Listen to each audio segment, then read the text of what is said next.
અમદાવાદના રાજપથ ક્લબ નજીકથી ઈ સિગારેટનો મોટો જથ્થો ઝડપાયો। અમદાવાદના રાજપથ ક્લબ નજીક સ્ટેટ મોનિટરિંગ સેલની ટીમે દરોડા પાડી ઈ સિગારેટનો મોટો જથ્થો ઝડપી પાડ્યો છે। આ દરોડામાં ₹4.91 લાખની કિંમતની 434 ઈ સિગારેટ સાથે 2 શખ્સોને પકડી પાડવામાં આવ્યા છે। તપાસ દરમિયાન આ ઈ સિગારેટ મુંબઈથી મોકલવામાં આવી હોવાનું જાણવા મળ્યું છે। મુંબઈના શખ્સને વોન્ટેડ જાહેર કરવામાં આવ્યો છે।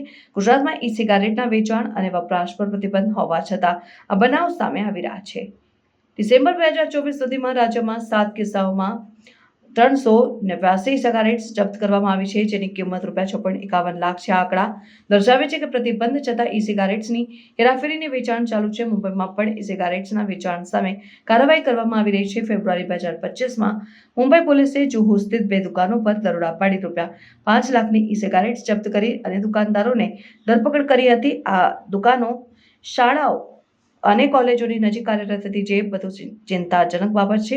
હવે કિસ્સાઓ સામે કડક કાર્યવાહી અને જાગૃતિ અભિયાન દ્વારા ઈ સિગારેટ્સના ગેરકાયદે વેચાણ અને વપરાશને રોકવા માટે તંત્ર દ્વારા પ્રયાસો કરવામાં આવી રહ્યા છે। જ્યારે જનતાએ પણ આ મુદ્દે સજાગ રહી ગેરકાયદેસર પ્રવૃત્તિઓની જાણ તંત્રને કરવી જરૂરી છે।